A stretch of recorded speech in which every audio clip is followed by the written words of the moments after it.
Immani sat frozen in her economy seat, her heart pounding as she reread her father's message. "Stay put, I'm handling it." She had no idea what that meant, but she knew one thing.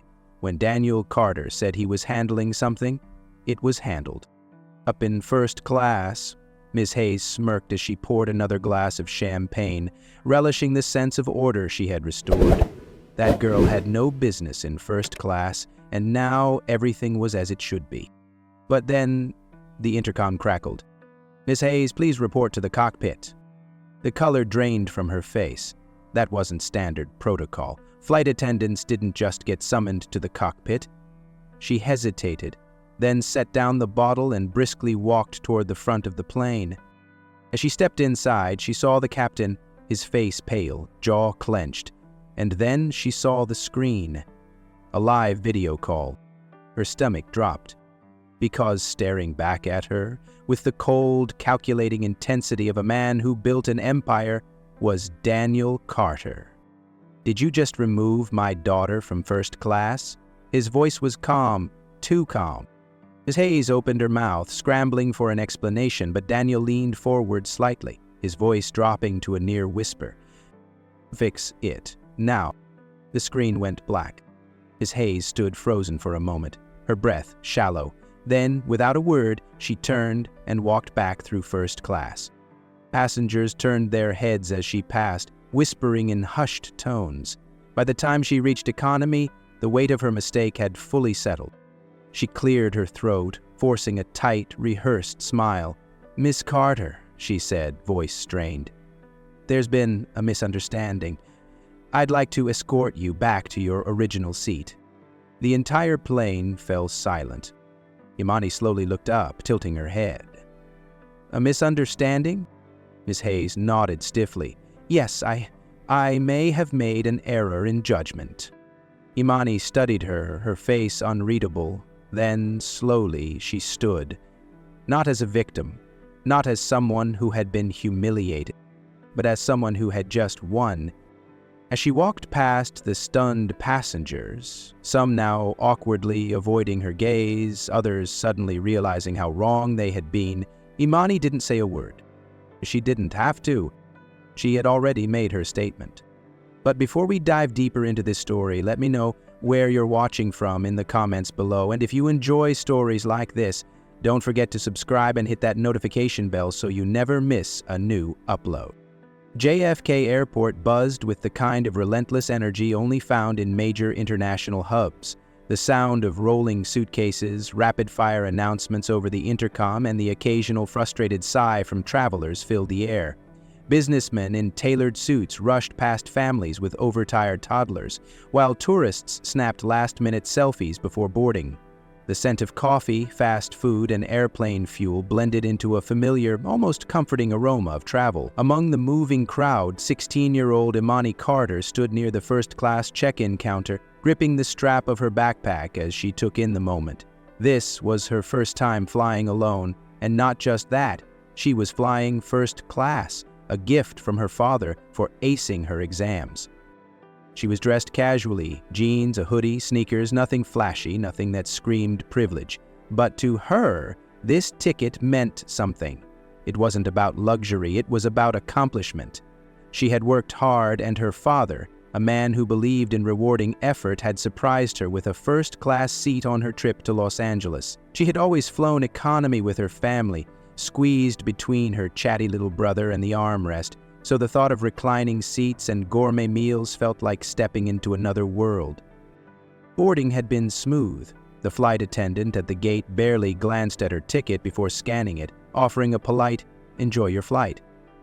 Immani stepped onto the plane, feeling a small thrill as she made her way past the economy section toward first class.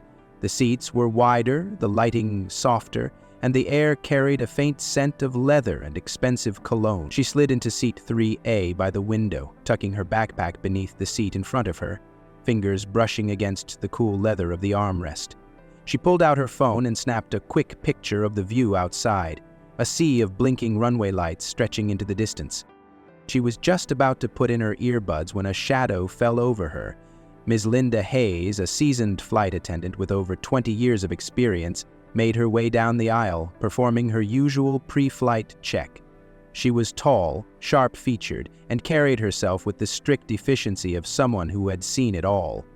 Her uniform was pressed to perfection, her blonde hair pulled into a severe bun, and her deep blue eyes missed nothing. As she glanced around the first-class cabin, her gaze landed on Immani. Something didn't feel right. Miss Hayes had worked these flights long enough to know the kind of people who usually occupied these seats. Business executives, wealthy retirees, celebrities. They had a certain presence, an unspoken air of belonging. But this girl, she looked out of place. The hoodie, the sneakers, the quiet way she sat, like she was trying not to attract attention. Miss Hayes had encountered people mistakenly seated in first class before, and it was always the same: an error in booking, a last-minute upgrade someone hadn't paid for, or, in rare cases, someone trying to sneak in. Her lips pressed together as she approached. This wouldn't take long. Miss Hayes stopped beside Immani's seat, her presence casting a shadow over the girl who was still adjusting her earbuds. With a practiced tone of authority, she crossed her arms and leaned slightly forward. "Excuse me, miss," she said, her voice sharp and unwavering. "First class isn't for economy passengers." Immani blinked up at her, caught off guard. She pulled out one earbud, sitting up straighter. Sorry?" Miss Hayes sighed, her patience already wearing thin. "This section is for first-class travelers only. You need to move to your assigned seat." For a moment, Immani was too stunned to react. Her fingers instinctively went to the pocket of her hoodie where her boarding pass was tucked. With deliberate care, she pulled it out and held it up. "I am in my assigned seat," she said, keeping her voice even. "Seat 3A." Ms. Hayes barely glanced at the ticket before shaking her head. There must be a mistake. Her voice was slightly louder now, drawing the attention of a few nearby passengers. Heads began to turn, some out of curiosity, others pretending not to notice, but clearly listening. Immani's stomach tightened. She felt the weight of their eyes, the unspoken judgment hanging in the air. She had never been in a situation like this before, and she didn't know how to react. "I don't think there's a mistake," she said, forcing herself to stay calm. "This is my ticket." Miss Hayes pursed her lips. Something about the way Immani said it, firm but not aggressive, made her hesitate, but only for a second. She had dealt with enough passengers over the years to know when someone didn't belong. "I don't know how you got this ticket, but you need to move," she said, her tone clipped. Immani's breath hitched. She opened her mouth to respond, but something about the way Ms. Hayes was looking at her made the words stick in her throat. She knew what this was. She had seen it before, not directed at her, but at others. Cashiers watching customers too closely, teachers assuming the worst about certain students, store clerks asking if they could help when they really meant hurry up and leave. Her fingers tightened around the boarding pass. "I'm supposed to be here," she said, her voice quieter now but firm. A few rows away, a businessman in a gray suit shifted uncomfortably in his seat. An older woman clutched her designer purse a little tighter. A couple seated near the aisle exchanged glances but said nothing. No one spoke up. Ms. Hayes exhaled sharply as if dealing with a difficult child. "Listen, sweetheart, I don't want to make a scene, but you need to move to the correct section." Immani felt her face heat. A lump formed in her throat, but she swallowed it down. She had done nothing wrong. Still, as the murmurs around her grew, doubt crept in. Maybe it was easier just to move. Maybe it wasn't worth the fight. Immani looked around, hoping, praying, that someone would say something, that someone would step in and confirm what she already knew. She was supposed to be here, but all she found were blank stares, averted eyes, and silence that weighed heavier than words ever could. A man in a gray suit sitting across the aisle smirked slightly, the kind of smirk that spoke louder than any insult, a quiet confirmation of what he thought he already knew. She obviously doesn't belong here. His eyes flickered between her hoodie and jeans before he casually turned back to his tablet, disinterested now that the situation was playing out exactly as he expected.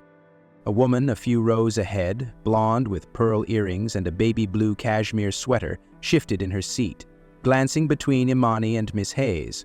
For a brief second, Immani thought she might say something, but instead she pulled her toddler closer, wrapping an arm around the child as if protecting him from some unseen threat. The little boy, too young to understand what was happening, simply looked at Immani with wide, curious eyes before his mother gently turned his face away, as if even looking at her for too long was dangerous.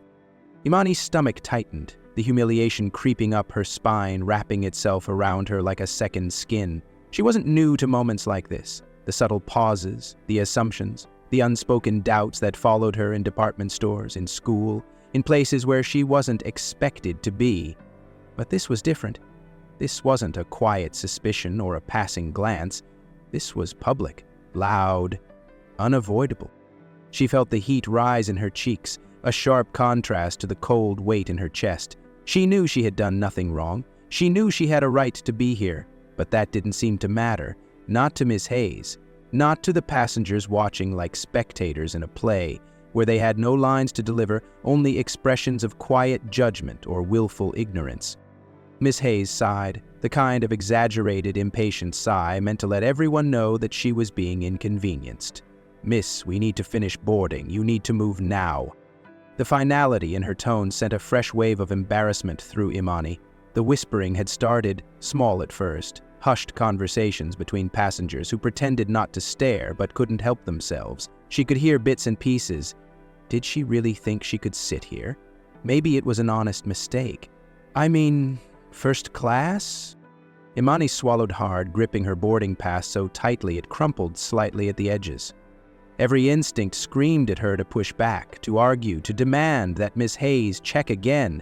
But she also knew how these things worked. If she fought too hard, she would become the problem, the difficult passenger, the disruptive one.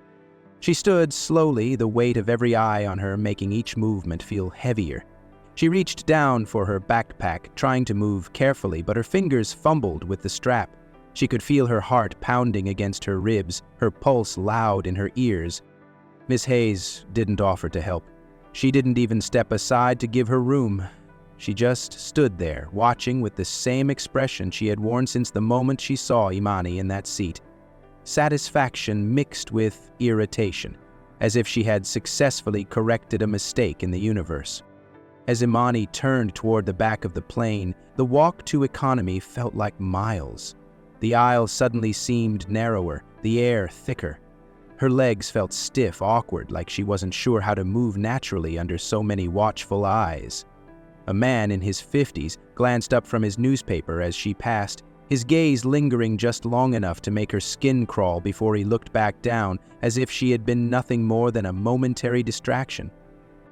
She forced herself not to look at anyone else, focusing instead on the patterned carpet beneath her feet. Just keep walking, just get to the seat. She could feel her face burning, her throat tightening, but she bit down on the emotion, threatening to spill over. She wasn't going to let them see her cry. Finally, she reached the economy section, scanning the rows for an open seat. The fabric-covered seats here were noticeably smaller, the space more cramped. She found an empty spot near the back and sank into it, shoving her backpack under the seat again, her fingers trembling slightly as she adjusted it. She exhaled slowly, pressing her back against the headrest, willing herself to disappear. The whispers faded, the attention shifted back to pre-flight routines, and for a moment it was almost like it hadn't happened.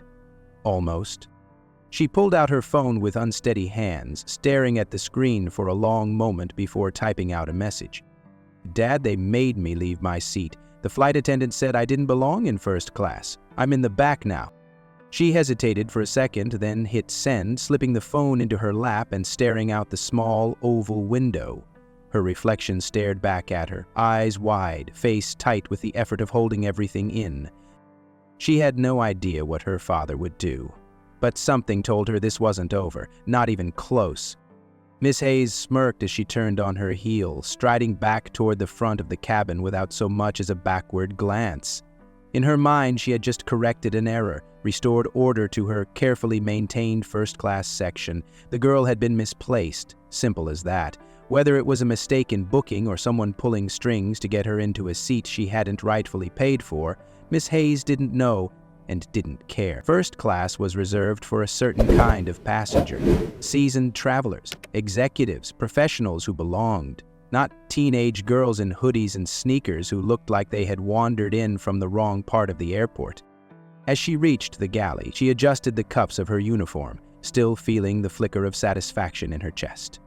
Another problem handled, another distraction illuminated before takeoff. She picked up a tray of champagne glasses, ready to begin pre-flight service for the real first-class passengers, when she felt a presence beside her. Riley, one of the younger flight attendants, stood there gripping the edge of the counter, her fingers pressing into the polished surface like she was bracing herself. Her wide brown eyes darted toward Ms. Hayes, then back toward the aisle where Immani had just disappeared. She looked troubled. Miss Hayes sighed, already irritated. Riley hesitated, shifting on her feet before finally speaking. "That girl? She had a first-class ticket, didn't she?" Her voice was careful, measured, like she wasn't sure she wanted the answer. Miss Hayes exhaled through her nose, setting down the tray with an audible clink. "I don't know how she got that ticket, but she didn't belong there." Riley's brows furrowed. "But did you check? I mean, really check? She showed you her boarding pass." Miss Hayes turned to face her fully now, her patience wearing thin. "Listen, I've been doing this for over 20 years. I know when someone is in the wrong seat. I've seen every trick in the book. People swapping tickets, sneaking up front, trying to finesse their way into better seats they didn't pay for. That girl didn't fit the profile of a first-class passenger. She didn't carry herself like she belonged." Riley flinched slightly at the choice of words. She glanced toward the aisle again like she could still see Immani sitting there, stiff-backed and silent. "She looked embarrassed," Riley said quietly. "Like she didn't know why you were questioning her. Maybe because she actually belonged there." Miss Hayes let out a short, dry laugh. "Oh, come on. Don't be so naive, Riley. People don't just belong in first class. They earn it, they pay for it, or they're placed there for a reason. Trust me, it was better this way. You'll understand when you've been in this job long enough." Riley didn't look convinced, but she pressed her lips together, clearly knowing better than to argue further. She turned back toward the service cart, but her expression remained uneasy. Miss Hayes shook her head, muttering under her breath as she picked up the tray again. "Some people need to learn their place." She stepped back into the first-class cabin, her professional smile back in place, offering glasses of champagne with the same polished grace she had perfected over the years. A few passengers accepted, some still sneaking glances toward the back of the plane where Immani had been forced to go. One man in a navy Moogle blazer took his glass but leaned slightly toward Miss Hayes with a knowing smirk. "That was a close one, huh?" he murmured under his breath, eyes twinkling with amusement. Miss Hayes allowed herself a small, conspiratorial smile. "People try all sorts of things," she said lightly, "but we have to make sure first class remains first class." The man chuckled, sipping his drink as he settled into his seat. Miss Hayes continued down the aisle, feeling a sense of order restored. Whatever that girl had been trying to do, it had failed. The problem was handled. The flight would go on as planned. What she didn't realize was that, at that very moment, a message had been sent that would change everything. Immani sat in the cramped economy seat, gripping her phone so tightly her knuckles turned white. Her chest felt tight, her hands trembling slightly as she struggled to type. The humiliation still burned under her skin, the weight of all those stares pressing down on her, suffocating. She blinked hard, refusing to let the sting behind her eyes turn into tears. She wouldn't give them that. Her thumbs hovered over the screen before she finally typed the message, her fingers moving fast but careful. "They made me leave my seat. The flight attendant said I don't belong in first class." She stared at the words for a moment, hesitating. Was she overreacting? No, she knew exactly what had happened. It wasn't a mistake. It wasn't an accident. Miss Hayes hadn't asked anyone else for their ticket, just her, and she knew why. She hit send. Seconds passed. Then a minute. No response yet. She exhaled slowly, locking her phone and tucking it into her lap. Her heart still pounded, a dull, angry rhythm that wouldn't settle, Outside the window, the airport lights blurred slightly, the world outside moving on like nothing had happened, like she was the only one who cared. But she wasn't. Miles away, inside a sleek, glass-walled boardroom on the top floor of a Manhattan skyscraper, Daniel Carter sat at the head of a long conference table, his focus sharp as his team presented their latest quarterly reports. He had built his airline from the ground up, turned it into one of the biggest players in the industry, and meetings like these were routine: numbers, projections, expansions. The language of business. His phone vibrated once against the polished wood of the table. A notification flashed across the screen. His eyes flickered toward it, expecting some minor update. Then he saw the message. For a second, he didn't move. His face remained unreadable, his posture rigid. But the air around him shifted. A tension rolled off of him so subtly that the people sitting closest to him noticed. His assistant Elaine, standing a few feet away with a tablet in her hands, caught the flicker of change in his expression. His hand tightened around the phone as he reread the words, slowly, carefully, as if testing to see if he had misunderstood. "They made me leave my seat. The flight attendant said I don't belong in first class." His jaw clenched. His grip on the phone tightened.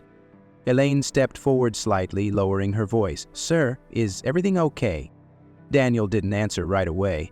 His eyes had gone cold, distant, controlled. Then, without a word, he stood up, pushing back his chair smoothly. The room fell silent as every executive at the table glanced toward him. "Excuse me," he said, his tone level but laced with something sharp beneath the surface. Without another word, he grabbed his phone and walked out of the room. Elaine didn't hesitate. She followed. In the hallway, he pressed a number on speed dial. The line rang twice before someone answered. "This is Carter," he said, his voice low and firm. "There's an issue on flight 162.I. Need details now." Elaine kept pace beside him, already scrolling through the flight roster on her tablet. "What happened?" she asked, knowing better than to waste time. "My daughter was just forced out of her first-class seat." Elaine almost stumbled mid-step. She recovered quickly, blinking in shock. "Wait, what?" Daniel's expression remained unreadable, but the tightness in his jaw gave him away. "Find out who's in charge of that crew now."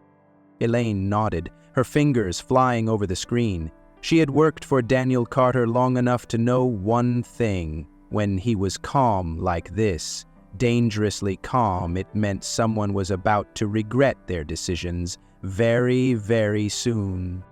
Ms. Hayes moved effortlessly through the first-class cabin, the tightness in her shoulders loosening as she slipped back into the familiar rhythm of service. The unpleasantness with that girl was behind her, and as far as she was concerned, she had done her job. No, more than that. She had upheld the integrity of first class. Now, she focused on ensuring the passengers who actually belonged here had everything they needed. She stopped at a distinguished-looking man in a tailored suit, offering him a warm, professional smile as she handed him a glass of champagne. "Would you like a refill, Mr. Thatcher?" she asked smoothly, tilting the bottle slightly. Mr. Thatcher, a regular first-class traveler, gave her an amused look over the rim of his glass. "Quite the scene earlier," he murmured, taking a slow sip. Ms. Hayes gave a practiced chuckle, brushing it off. "You'd be surprised how often it happens," she said, lowering her voice just enough to give the conversation a conspiratorial feel. "Some people think they can just walk up here and claim a seat, but we have protocols for a reason." He nodded knowingly, smirking. "Well, you handled it." "I always do," she replied, straightening her posture with satisfaction. She moved down the aisle, checking that everything was in order. First class was a well-oiled machine, and she took pride in keeping it that way. She reached for the service cart, adjusting a tray, when she felt someone step beside her. It was Riley. The younger flight attendant hesitated for a moment before speaking, her voice low. "Mrs. Hayes," she whispered, glancing toward the back of the plane, "you might have made a huge mistake." Ms. Hayes arched a brow, barely looking up from what she was doing. "Excuse me?" Riley shifted uncomfortably, lowering her voice even more. "That girl you made move. She had a first-class ticket. You saw it." Miss Hayes sighed dramatically, straightening up to give Riley a pointed look. "Oh, please," she said, shaking her head. "You think I don't know when someone doesn't belong. I've been doing this job longer than you've been out of school. But what if you—" "I didn't." Ms. Hayes cut her off with a tight smile. "Trust me, honey, I've seen it all. These kinds of situations, 9 times out of 10, it's an error in the system or someone trying their luck. You think a teenager in sneakers and a hoodie paid for that seat? Come on." She chuckled as if the mere idea was absurd. Riley frowned, her fingers tightening around the handle of the service cart. "You didn't ask to verify it. You just assumed—" Miss Hayes held up a hand. "Enough," she said, her tone making it clear the conversation was over. "Go help with meal service." Riley pressed her lips together, her face tight with frustration, but she nodded and turned away. Miss Hayes sighed, shaking her head as she continued arranging the cart. The girl was still new, still idealistic. She'd learn this was just how things worked. Then the intercom crackled to life. "Miss Hayes, please report to the cockpit." The words sent a strange chill through her. For the first time since the flight began, she hesitated. Her fingers hovered over the champagne bottle she had been placing back into the cart. Around her, the first-class passengers barely reacted, too absorbed in their conversations or tablets to notice. She straightened, smoothing her uniform out of habit, forcing a polite smile onto her lips even though no one was watching. Then, with deliberate steps, she made her way toward the front of the plane. Her heart pounded just a little faster. Hayes stepped into the cockpit, smoothing her uniform one last time as she tried to maintain her usual air of authority. But the second she saw the captain's face, her confidence wavered. Captain Reynolds, a seasoned pilot with decades of experience, wasn't just serious, he was furious. His jaw was tight, his hands clenched on the armrests, and the muscle in his temple twitched in a way that sent a clear message: something was very, very wrong. But it wasn't just his expression that made Ms. Hayes' stomach twist. It was the screen mounted on the control panel, displaying a live video call. Daniel Carter. She recognized him immediately. Everyone in the airline industry did. The CEO, the founder, the man who owned the very airline she worked for. He wasn't just powerful, he was untouchable. He sat in what appeared to be a high-rise office, city lights visible behind him, his expression unreadable. He wasn't shouting, he wasn't even frowning, but there was something far worse in his tone. Calm, controlled. "Did you just remove my daughter from first class?" Miss Hayes' blood ran ice cold. Her mouth opened, but no words came out. The silence stretched, heavy and suffocating. The captain exhaled sharply, his patience already gone. "Answer him." Miss Hayes swallowed hard, forcing a tight professional smile that felt unnatural on her face. "Mr. Carter, there was a mix-up, a misunderstanding. I was simply following protocol." Daniel didn't blink. "And what protocol is that, Miss Hayes?" She hesitated. The air in the cockpit felt smaller, hotter. You assumed," Daniel cut her off, his voice still eerily calm, "that my daughter didn't belong there." Miss Hayes felt her entire body lock up. Captain Reynolds leaned forward, eyes narrowing. "Did you even check the flight manifest?" She hesitated. The pause was damning. Daniel's expression didn't change, but somehow the air around him seemed heavier. "You didn't." It wasn't a question. It was a statement. Miss Hayes opened her mouth, desperate to regain control of the situation, but she knew there was no way to spin this. Not now, not with Daniel Carter watching her like a predator assessing its prey. "You publicly humiliated a first-class passenger," the captain continued, his voice sharper now. "And not just any passenger, the daughter of the man who signs your paycheck." Ms. Hayes felt her breath hitch. Daniel leaned slightly forward on the screen, his gaze never leaving hers. "Here's what's going to happen next. You are going to walk back to economy, you are going to apologize to my daughter, and you are going to personally escort her back to first class. And you're going to do it in front of every single passenger who witnessed what you did." Miss Hayes felt her entire world tilt. The humiliation of it, the complete reversal of power. But she had no choice. Her hands clenched at her sides. Understood, sir. Daniel's eyes didn't soften. Good, now fix your mistake. The screen went black. Hayes stood frozen, her heartbeat hammering against her ribs. Her mind raced for a way out, some excuse, some justification that would make this all go away, but she found none. The weight of the captain's glare pinned her in place, the authority in his voice leaving no room for argument. You will go back there and fix this, publicly. His tone was clipped, leaving no space for negotiation.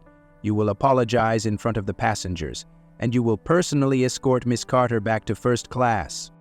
Miss Hayes inhaled sharply, clenching her hands behind her back. Captain, Now, the single word cut through her like a blade. No hesitation, no mercy. She swallowed hard, her mouth suddenly dry. There was no escaping this. She had no choice. With her head held stiffly high, she turned on her heel and walked out of the cockpit. Each step felt heavier than the last, the walls of the first-class cabin suddenly closing in around her. The passengers continued sipping their drinks, chatting in low murmurs, flipping through magazines, oblivious to the firestorm unraveling behind the scenes. But that was about to change. Miss Hayes forced herself to keep moving, her legs rigid as she reached the aisle. She could feel eyes flick toward her as she passed, but she ignored them, focusing only on what lay ahead. The thin curtain separating first class from economy loomed in front of her. She had walked through it 1,000 times before, always with authority, always with the unshakable confidence of someone who knew she was in control. But now, for the first time in her career, she hesitated. Her hands trembled slightly as she reached for the curtain, gripping the fabric like it might somehow anchor her. She inhaled deeply, steadying herself, then pulled it aside. The shift in atmosphere was immediate. First class was all quiet luxury, soft lighting, hushed voices, but back here, economy was different. Cramped rows, a baby crying in the distance, passengers adjusting their seats, flipping through their in-flight entertainment. It wasn't worse, just different. And then she saw her. Immani sat near the window, staring outside, her hands folded in her lap, her phone resting on her knee. She looked calm. That made it worse. Miss Hayes had expected her to look angry, humiliated, maybe even on the verge of tears. That she could have handled. But this eerie, quiet confidence? It rattled her in a way she didn't understand. Clearing her throat, she forced a tight smile onto her lips and crouched slightly to be at eye level. Miss Carter, she said, keeping her voice controlled but softer now, there's been a misunderstanding. I'd like to escort you back to your original seat in first class. The passengers around them fell silent. Immani turned from the window and met her gaze. For a second, she didn't speak. Miss Hayes felt the weight of that silence pressing against her. Then, Immani tilted her head slightly. You're saying it was a misunderstanding? Miss Hayes nodded stiffly. Yes, there was an error in seating. A beat passed. Immani studied her, her expression unreadable. An error? She repeated, her voice soft but firm. Because I had my ticket, you saw it, and you still told me to move. A murmur rippled through the nearby rows. Passengers exchanged glances, some remembering the scene that had unfolded earlier. Others, who had ignored it before, now turned their attention fully toward the confrontation. Miss Hayes felt her pulse quicken. I may have made a mistake in judgment, she said carefully, choosing each word like stepping through a minefield. But I'd like to correct it now. Another pause. Immani didn't move. She wasn't going to make this easy. Good. Miss Hayes forced a tight smile, the kind she had perfected over years of dealing with difficult passengers. But for the first time, it felt unnatural, strained, like her face wasn't used to making this kind of expression under these circumstances. She could feel the weight of every pair of eyes on her, passengers who had either ignored the earlier incident or had quietly approved of it, now waiting to see how this would unfold. Miss Carter, she said, keeping her voice even but careful, there was a misunderstanding. You may return to first class. Immani didn't move. She didn't flinch, didn't even blink. She just stared at Miss Hayes with that same unreadable expression, the one that had made the flight attendant uneasy from the moment she walked back here. It wasn't anger, not exactly. It was something else, something heavier. The plane went silent. No more murmured conversations, no rustling of snack bags. Even the flight attendants lingering near the galley seemed frozen in place. Everyone was watching. Everyone was listening. Ms. Hayes felt a slow, sinking sensation in her chest. She had spent her career commanding control in moments like this. She had been in arguments with stubborn passengers, had de-escalated shouting matches, had kicked people off flights when necessary, but never, not once, had she been the one on the receiving end of scrutiny like this. Immani exhaled slowly and leaned back in her seat, her fingers drumming lightly against the armrest. "You're saying it was a misunderstanding," she repeated, her voice steady but deliberate, each word measured. Ms. Hayes nodded stiffly. Yes, there was an error in seating. A flicker of something passed over Immani's face, something close to amusement but colder. "An error," she said, tilting her head slightly. "Because I had my ticket, you saw it. You held it in your hands, and you still told me to move." A few passengers exchanged glances. A woman in the row ahead of Immani shifted uncomfortably. A man near the aisle, who had been watching silently the whole time, folded his arms across his chest. Ms. Hayes felt her pulse quicken. "I may have misjudged the situation," she said carefully, her voice quieter now. Immani raised an eyebrow. "You misjudged it," she echoed. "Or you misjudged me." The tension in the air grew thick enough to choke on. Ms. Hayes forced herself to hold Immani's gaze, but something about the teenager's calm, unwavering expression made her stomach twist. She was used to passengers arguing, yelling, demanding refunds or free upgrades. But this wasn't a tantrum. It was something far worse. It was control. Immani wasn't rushing to take her seat back. She wasn't grabbing her things and fleeing down the aisle. She was making Ms. Hayes stand there in front of everyone and confront what she had done. Ms. Hayes swallowed hard, feeling her throat go dry. "I'd like to correct my mistake now," she said, her voice strained. "Please, come with me." Immani didn't move right away. She let the silence stretch just a little longer, let Ms. Hayes sweat under the weight of it. Then, finally, she reached for her phone. Her fingers moved swiftly over the screen, typing a message. Ms. Hayes caught a glimpse of the words before Immani hit send. "She's asking me to come back now. What should I do?" A second later, the phone buzzed with an incoming reply. Ms. Hayes didn't need to see it to know what it said. Immani lowered her phone, her face unreadable as she finally looked back up at Ms. Hayes. The older woman was still standing there, rigid, her forced smile now barely holding together. The tension in the cabin was suffocating. Passengers were no longer pretending not to listen. Some leaned slightly forward in their seats. Others exchanged quick glances, waiting to see what would happen next. Immani's voice was calm but sharp, cutting through the silence like a blade. "Why was I the only one you checked?" Ms. Hayes' breath caught for a second, barely perceptible, but Immani noticed. She had been waiting for this moment, not because she needed revenge, but because she needed an answer. An honest one. Ms. Hayes' lips parted, but no words came out. Passengers shifted in their seats. The same people who had ignored the earlier confrontation were now visibly uncomfortable. The same ones who had looked at Immani with skepticism or amusement were suddenly aware of how wrong this all felt. A few exchanged guilty glances. One man near the aisle, who had smirked earlier, now stared at his hands, tapping his fingers against his knee as if trying to disappear. Ms. Hayes cleared her throat. I was just ensuring that everyone was in their correct seats." Immani didn't blink. "Everyone?" Ms. Hayes hesitated. Immani tilted her head slightly, waiting. "Because I didn't see you check anyone else's ticket, just mine." A woman a few rows ahead looked down at her lap, fidgeting with the bracelet on her wrist. A young man in headphones who had watched the entire thing unfold earlier but hadn't said a word, suddenly looked away, pretending to be absorbed in the seat-back screen. Ms. Hayes swallowed hard, her throat tightening. I made an error in judgment." Immani's expression remained unreadable. but the slightest curve of her lips showed she wasn't going to let Ms. Hayes escape that easily. "An error?" she repeated. "That's what we're calling it?" Ms. shifted uncomfortably. "I didn't mean—" "But you did." Immani's voice was still steady, still strong.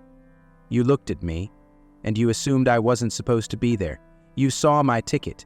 You had proof that I belonged in first class, and you still told me to move. So, I'll ask again. Why was I the only one you checked?" The plane was dead silent.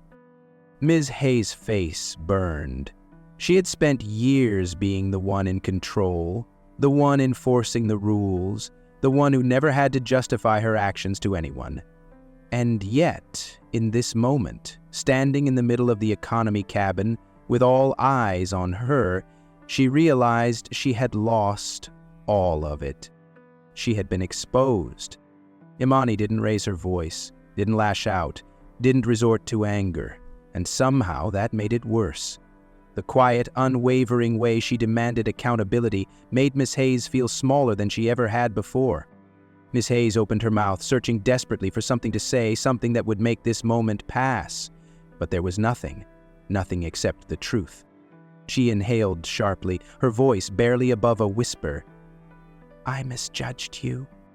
Immani's gaze didn't waver. She let the words sit there, let Miss Hayes feel the weight of them.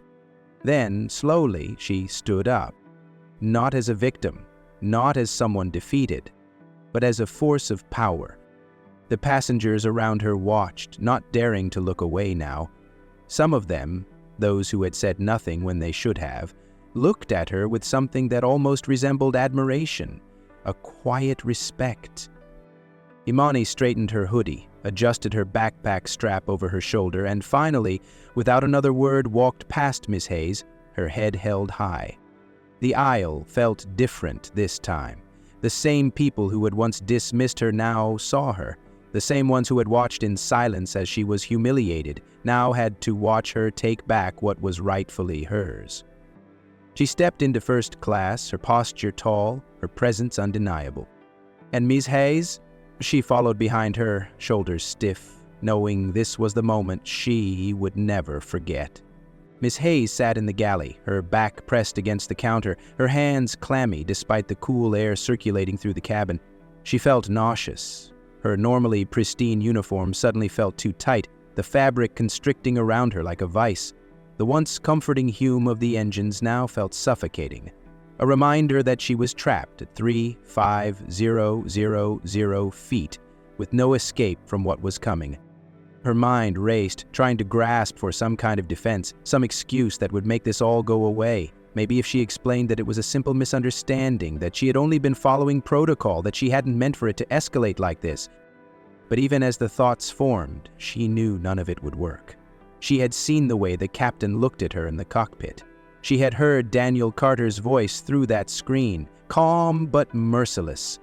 This wasn't just another passenger complaint. This was career-ending. The intercom crackled. "Attention crew, please prepare for landing.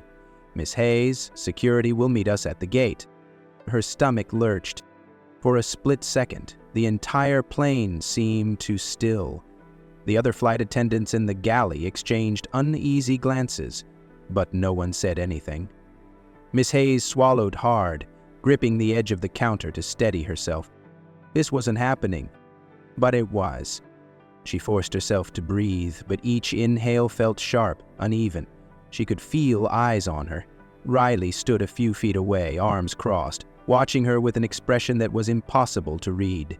Miss Hayes wanted to snap at her, to order her to get back to work, to do anything that would restore a sense of normalcy. But she knew that wasn't possible anymore. She was no longer in control. Instead, Riley spoke first. "You should probably sit down," she said, her voice quiet but firm, "before you collapse." Miss Hayes bristled at the implication, but she didn't respond. She couldn't. She could feel the blood draining from her face, her limbs numb. This was really happening.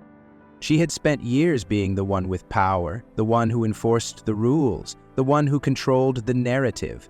But now, she was the one being escorted off the plane.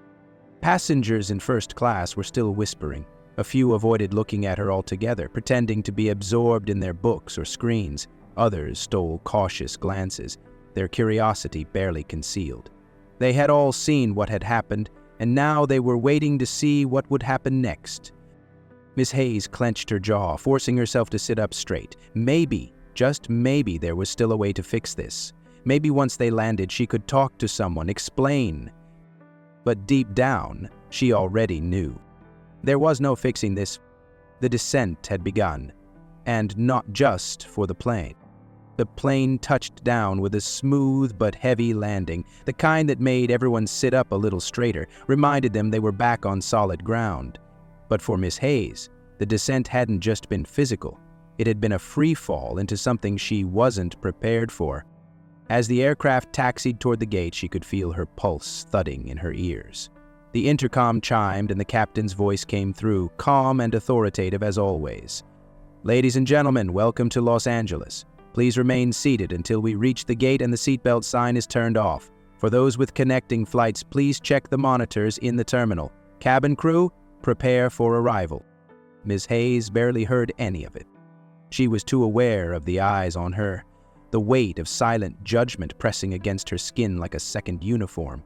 She hadn't moved from her seat in the galley, hands gripping the edge of the counter so tightly her knuckles were white. She didn't dare look up. The seatbelt sign dinged off. The first-class passengers barely waited before unbuckling, stretching, checking their phones, and preparing to disembark. But then, the real moment happened. Security officers stepped onto the plane. The murmurs started immediately.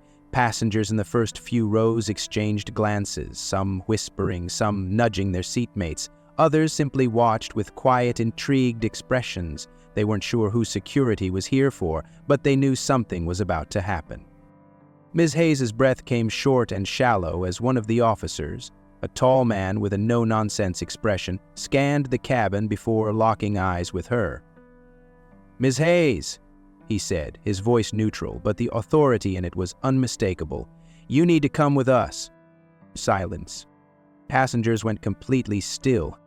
Miss Hayes swallowed, forcing herself to stand on unsteady legs. She tried to keep her head high, to maintain what little dignity she had left, but she knew this moment would follow her for the rest of her career, if she even had one after this. She moved stiffly toward the aisle where the officers waited. As she stepped forward, she made the mistake of glancing toward first class. Daniel Carter was standing just beyond the jet bridge, arms crossed, his expression unreadable but his presence commanding. He didn't have to say a word. She had never felt so small in her entire life. Passengers parted slightly as she passed, some avoiding eye contact, others staring openly, taking in the sight of a flight attendant, someone who had once seemed in control, being escorted off the plane like a disruptive passenger. One woman in first class, the same one who had clutched her child earlier, suddenly looked uncomfortable, as if realizing her own silence had made her complicit. A man who had smirked at Immani before now cleared his throat and turned away, embarrassed. And then there was Immani. She was still seated, calm, composed, watching Miss Hayes with that same steady gaze that had unraveled everything. There was no gloating, no smug satisfaction, just quiet certainty.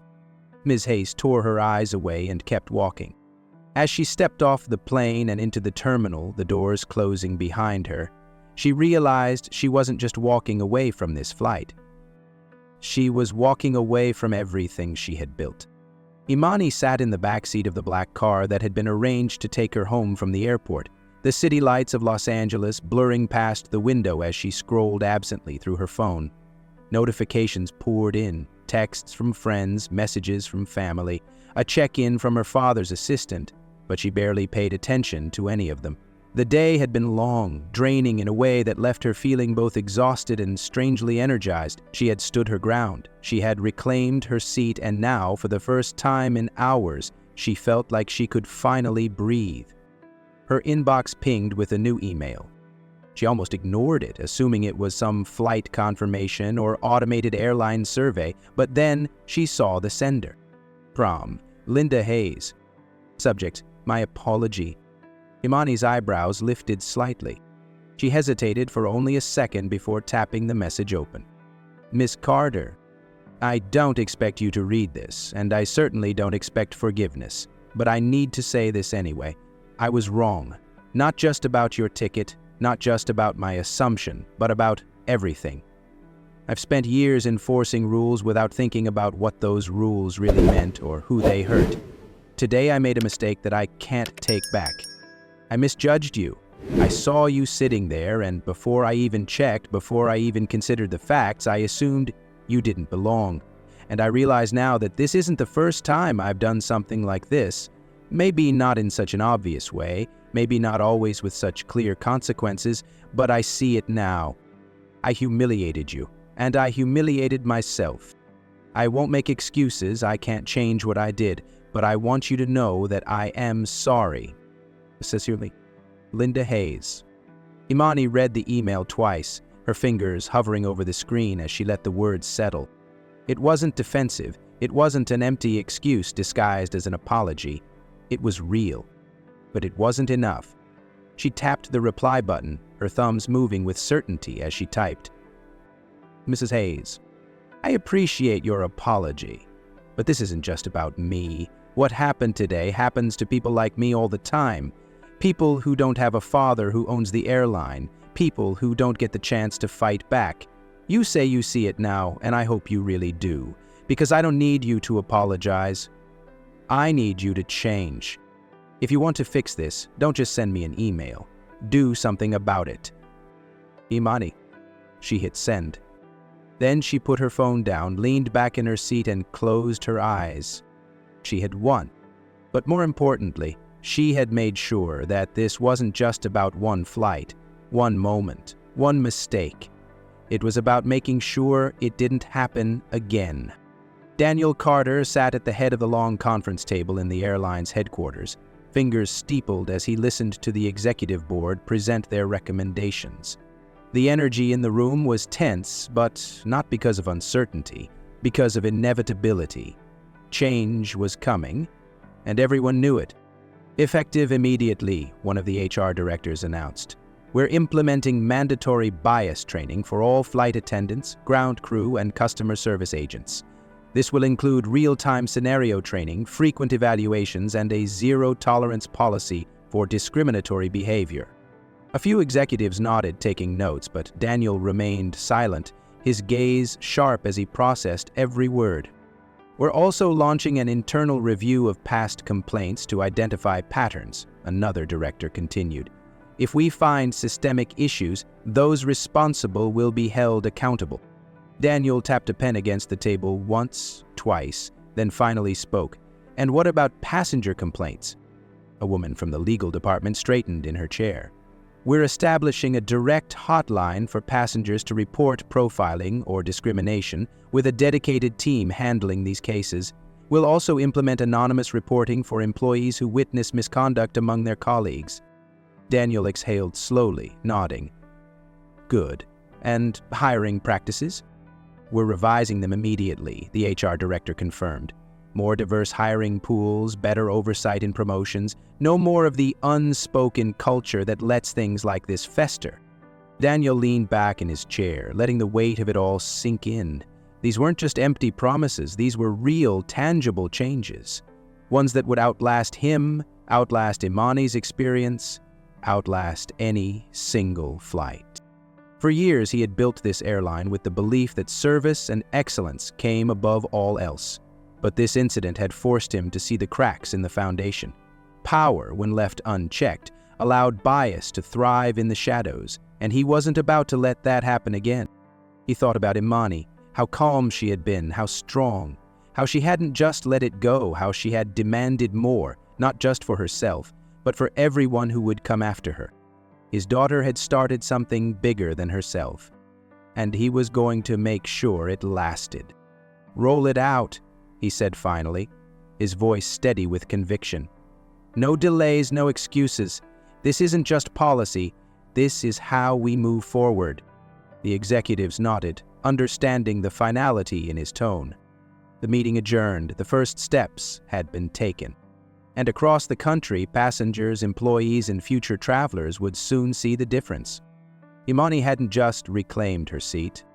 She had changed the entire flight. Immani walked through the airport terminal, the hum of conversation and rolling suitcases filling the space around her. The scent of fresh coffee and airline food drifted through the air, but she barely noticed. Her mind was still replaying everything that had happened on that flight, not just the moment Ms. Hayes forced her to move, but what came after. The shift in power, the silent stares, the people who had watched and done nothing. As she moved toward the exit, she caught sight of some of the first-class passengers who had been on her flight. A businessman who had smirked when she was told to leave her seat now avoided her gaze, pretending to be deeply engrossed in his phone. A young couple who had whispered to each other during the confrontation glanced at her briefly before quickly looking away as if ashamed. But then there was the woman with the pearl earrings, the one who had pulled her child closer when Ms. Hayes first confronted Immani. She was standing near a cafe, a cup of coffee in her hands, watching Immani with an expression that was harder to read, something between guilt and regret. Immani thought the woman might just turn away like the others, but instead she stepped forward hesitantly, shifting the coffee cup between her hands. "I'm sorry," she said, her voice quiet but firm, "for not speaking up." Immani met her eyes, studying her for a long moment. The apology wasn't just words. It was real. She gave a small, knowing smile, then nodded, but she didn't stop walking. As she pushed through the automatic doors and stepped outside into the warm Los Angeles air, she felt lighter, not because everything had been fixed, but because something had changed, not just for her, but for everyone on that flight. Some lessons come quietly, others shake the ground beneath you. What would you have done if you were on that plane? Would you have spoken up or stayed silent? This isn't just about a flight. It's about how power is used and misused every day. It's about speaking up when something isn't right, even when it's uncomfortable. Real change starts when people hold themselves accountable. Like, comment, and subscribe for more real justice stories.